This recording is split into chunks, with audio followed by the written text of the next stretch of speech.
Ça filme. Bonjour à tous.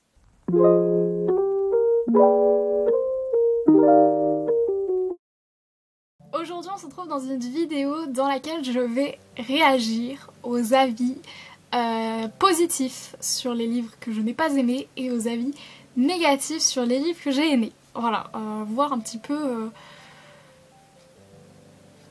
ce que les gens n'ont pas aimé dans les livres que j'ai aimés et voir ce que les gens n'ont pas aimé dans les... Bon, vous m'avez compris. Voilà, on va pas parler plus que ça parce que vraiment j'ai du mal à m'exprimer. Donc pour cela, je vais aller sur Babelio et on va commencer avec November 9 puisque, pour ceux qui ne savent pas, c'est mon livre préféré à ce jour. Donc voilà. Si jamais il y a des spoilers, je préviendrai, je mettrai des minutages ou je ne sais quoi sur l'écran, mais voilà.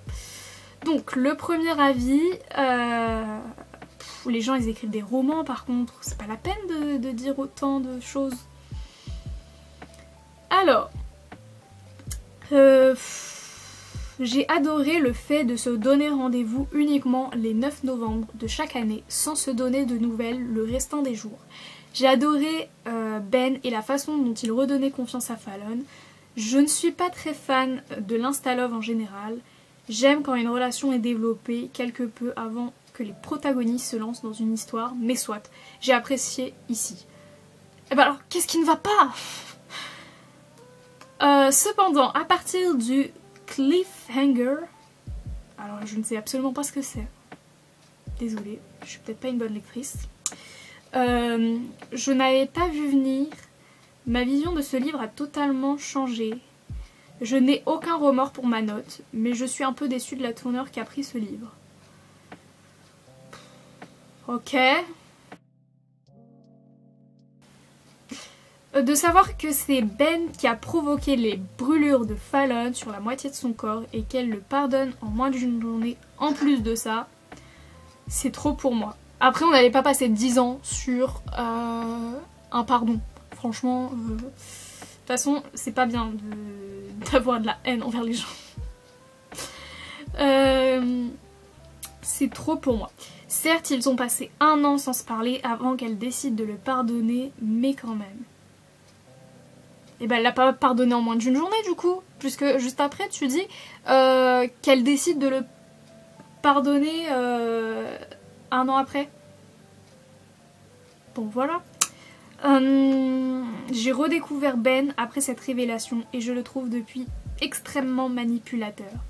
Tout d'abord d'avoir gardé cette information pour lui pendant 5 ans en plus, sachant très bien tout le mal qu'il lui avait fait, mais aussi le fait d'aller suivre le père de Fallon pour avoir peut-être l'opportunité de la rencontrer elle.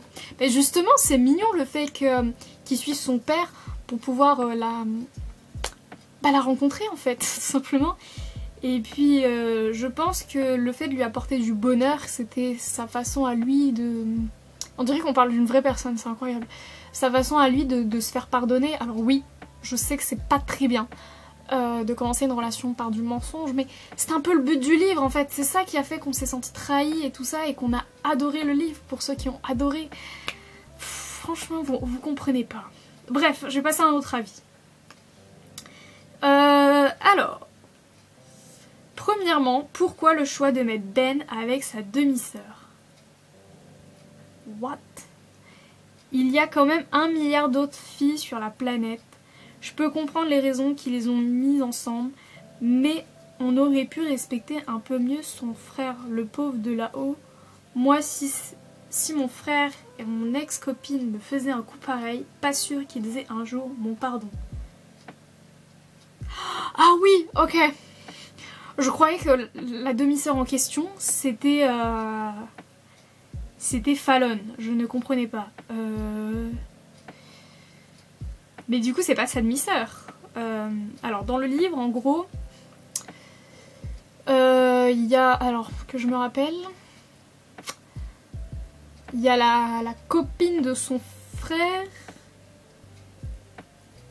qui se met avec lui. Alors ça, j'avoue que j'ai pas apprécié du tout. Mais en même temps... Mais c'est pas sa demi-sœur, du coup c'est son ex-belle-sœur, si on peut dire ça comme ça. Bon, on va arrêter pour ce livre parce que vraiment ça commence à m'énerver. On va passer à Tous nos jours parfaits de Jennifer Niven, qui est mon second livre préféré en fait. Oula, alors là, il y a un peu plus d'avis négatifs, dont un à 1 étoile. Un grand non. Oula, on va se calmer, hein. Les thèmes sont super mal abordés. Les personnages sont juste une liste de symptômes de la dépression sans personnalité. Et la fin est là juste pour arracher des larmes au lecteur, sans aucune profondeur ou sens dans le message. Comment on peut dire ça? Comment on peut dire ça? Non, c'est horrible. On voit bien que Finch, c'est un personnage qui souffre réellement, qui... c'est pas une liste de symptômes, justement, en plus il le dit dans un dialogue qu'il n'est pas une liste de symptômes, une maladie ou je ne sais quoi. Waouh. Si vous voulez lire un bouquin sur la dépression, le suicide et le deuil, tout mais pas tous nos jours parfaits. Alors si ce livre est très bien. Ah, ça m'énerve. Il y a quelqu'un qui a répondu. Il y a quand même de beaux messages, mais sur le fond de l'histoire, je suis d'accord avec vous. Alors là... Non, moi je trouvais que c'était bien respecté. Bon, après moi j'ai pas d'argument, hein, vraiment. Faut pas compter sur moi pour donner des arguments, mais vraiment... Bon, on a quand même 11 avis à 2 étoiles. Ouïe, ouïe, ouïe, ça pique. Alors, on va lire des petits avis parce que là on en a assez des grands avis. Pour ados. Histoire pour des adolescents beaucoup trop simpliste, trop téléguidée. Je ne suis pas arrivée à rentrer dans les personnages, manque de créativité, histoire qui peut donner des idées à nos jeunes qui sont mal dans leur peau. Ne pas le laisser à la portée de tout le monde. Alors c'est pour ça qu'il y a des trigger warnings généralement dans les livres. Pas dans tous, je suis consciente de ça, mais je crois que dans ce livre-là, on est au courant que ça parle de suicide et tout ça. Donc évidemment que ça ne s'adresse pas à tout le monde. Par contre, je ne comprends toujours pas ce truc de c'est mal abordé. Je vois pas en quoi Violette et Finch se retrouvent sur le toit du lycée. Mais pourquoi vous faites des résumés? On connaît l'histoire. Enfin, pas tous, mais bon. Ah, je trouve que cette histoire avait un bon début. J'ai bien aimé la rencontre hors norme, pardon, je sais pas lire. Mais j'ai tout de suite décroché. J'ai trouvé que les événements n'apportaient rien à l'histoire, hormis le fait que Violette et Finn, alors il s'appelle Finch, merci de bien l'écrire, se rapprochaient. La fin était très prévisible et je n'y ai pas versé une larme. Alors même si c'était prévisible, franchement, moi j'ai pleuré, mais vraiment, truc de dingue. Je trouve en général que Violette pense qu'à elle et pas du tout de Finn. Ah, pourquoi les gens ne savent pas écrire un nom? Et c'est seulement à la fin qu'elle le regrette. En fait, je pense que... Bon. Quand tu vis une peine aussi profonde que celle de Violette, forcément que t'en arrives à être égoïste, puisque tu ne te concentres que sur ta propre peine. Tu n'as pas le temps de penser à la peine des autres, et d'où l'acte qui est le suicide, qui est dit comme un acte égoïste, puisque tu penses tellement à ta propre peine que vraiment tu ne vas pas penser à toutes les personnes que tu vas blesser derrière. Enfin bref, ça m'a assez saoulée. C'est difficile de ne pas être d'accord avec les gens. Ensuite, qu'est-ce qu'on a d'autre comme livre? On a Volontaire. Et je pense que ça va être le dernier livre que j'ai bien aimé qu'on va regarder. Après on passera au livre que je n'ai pas aimé. Donc Volontaire de Sam Hawksmoor. Je sais pas comment ça se dit. Alors... Ah, on peut pas voir les... Il n'y a pas beaucoup d'avis sur celui-là. Ok, donc... Il y a un avis à 1 étoile. Waouh. Les personnages ont un côté assez niais. En effet, il n'y a pas de réelle romance entre les deux personnages principaux car leur relation est assez mièvre et déjà établie avant même le commencement du livre et n'est absolument jamais remise en question. Mais parce qu'ils ont tellement d'autres choses à penser qu'ils vont pas remettre leur relation en question en fait. Et puis quand bien même c'était remis en question en fait. On n'aurait pas de place pour l'histoire principale et en plus de ça, il y a un tas de livres qui ont déjà des romances qui ont déjà commencé. Ce n'est pas déjà ce n'est pas le centre du livre, ce n'est pas le sujet principal. Et puis on n'est pas sur une romance en fait, donc voilà. J'ai malheureusement été totalement déçue par Volontaire que je n'ai vraiment pas réussi à apprécier. J'espère que vous serez tout de même nombreux à vouloir vous faire votre propre... Moi je me suis fait mon propre avis, je peux te dire que j'ai adoré, donc voilà. Bon voilà, c'est le seul avis négatif, vraiment négatif en tout cas. Donc voilà. Ensuite, on va passer au livre que je n'ai pas aimé du tout, mais du tout, du tout. On va commencer avec le pire qui est... non, c'est quoi? The November Criminals de Sam Munson. Donc, il n'y a pas beaucoup d'avis, mais les avis sont négatifs. Il n'y a pas un bon avis en fait. Ah, bon, désolé, on trouvera pas de bon avis, je pense. Bah, peut-être sur Goodreads, du coup. Hein. Je vais être obligée de regarder sur Goodreads, parce que je crois que ce livre n'a pas des bons avis sur Babelio, là. Comment on fait, déjà? Oh là là, j'ai du mal. Ah! Oh, ce livre est très mal noté. Je comprends pourquoi je l'ai pas aimé, en fait. C'est que... Alors, 5 étoiles, il y a très peu d'avis, hein. Donc on va traduire, merci, parce que bon, on n'est pas bilingue ici. Il n'y a pas des avis courts. Il y en a un, il a vraiment mis trop drôle. Waouh. Ok. Alors. Il n'y a pas de petits avis là. C'était le truc des... Ah voilà. Tout d'abord, j'ai adoré ce livre. Cependant, je dois mentionner que je suis allée au lycée avec Sam et que le livre est rempli de gens et d'endroits que je connais. Des événements dont je me souviens. Mon expérience au lycée a influencé ma lecture de... Ah mais voilà. Non, on lit pas cet avis parce que si t'es influencé, pas la peine. Ok. Quel beau livre. Je lis rarement un livre qui me rend heureux. J'ai prêté attention aux cours de littérature afin de pouvoir saisir certaines des références, mais je sais que je ne les ai pas toutes attrapées. Mais bon, ok, on veut des avis quand même plus longs que ça, parce que là, c'est...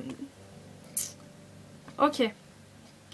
Alors, on a celui-là. The November Criminals est un livre que vous aimez ou que vous détestez. Je l'ai détesté. Il n'y a pas de juste milieu et les évaluations en ligne le reflètent. Moi, cependant, j'ai adoré. Addison, on va pas dire son nom, il est trop dur. Lycéen et son meilleur ami, d'ailleurs, je l'ai complètement zappé lui, deviennent obsédés par l'enquête sur le meurtre d'un camarade de classe, Kevin Brodus. Addison doit voyager à travers le monde souterrain de Washington pour découvrir le mystère. Ok. Alors qu'il plonge plus profondément dans le monde souterrain et le mystère, l'histoire se révèle être en partie un conte réfléchi sur le passage à l'âge adulte et roman noir adolescent palpitant. Moi j'ai pas vu ça, hein. On n'a pas lu le même livre, c'est pas possible. Bien que l'histoire ne soit pas une lecture particulièrement rapide, elle garde toujours le lecteur diverti et désireux de continuer. Justement, je pense qu'on veut continuer ce livre parce qu'on se dit c'est pas possible, il y a forcément plus. Et on finit le livre, on se rend compte qu'il n'y a pas plus. Pire livre ever, vraiment, je vais m'arrêter là parce que encore une fois ça m'énerve. On passe à Cadavre, vautour et poulet au citron de Guillaume Cherel.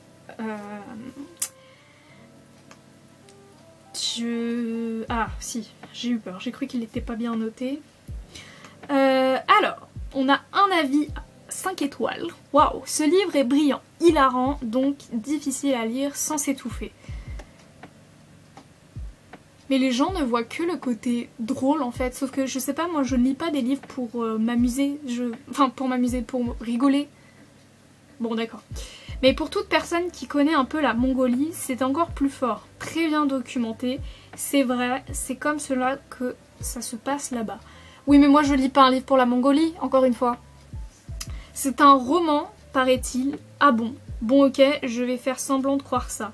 La page 407 qui explique quand ce roman a été écrit et implicitement pourquoi en dit long sur les pages précédentes où j'avais détecté des inconsistances. J'ai du mal à lire. Les gens ne disent rien de plus en fait, c'est quoi ces avis? Ok. Non, si, c'est ça. Ok, ce livre... Le titre de ce livre m'a d'abord interpellée et puis j'ai vu que cet auteur a déjà écrit précédemment Un bon écrivain et un écrivain mort, dont le titre avait également retenu mon attention. Je pense que oui, l'écrivain est très fort pour... l'auteur, pardon.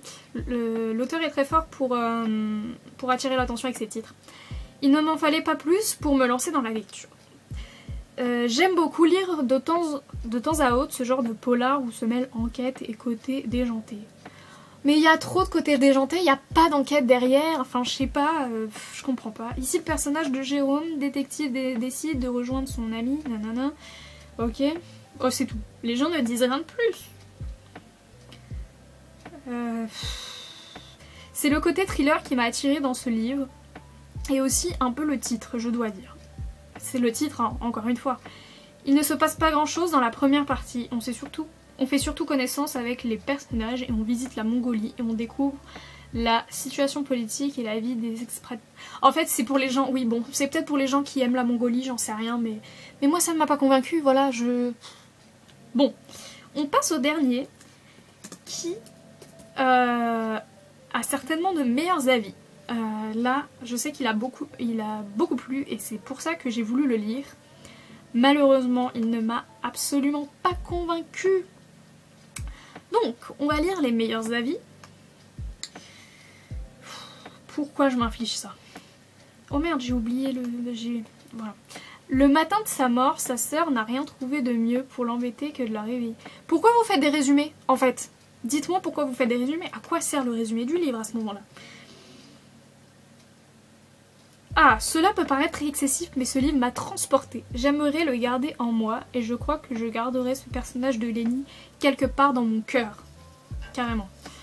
Tout comme elle, je suis tombée amoureuse de Joey. Ouais, d'accord. Pourquoi vous aimez ce livre? Je ne comprends pas. Lorsque vous commencez ce genre de livre, vous vous attendez forcément à ce qu'il soit triste. C'est une évidence, mais parfois on tombe sur de petites pépites. Ok. Bon, les gens ne font pas des avis très constructifs, hein, de ce que je peux voir. Donc on va s'arrêter là. Voilà. J'espère que cette vidéo vous aura plu. On se retrouve pour une prochaine vidéo. Bisous!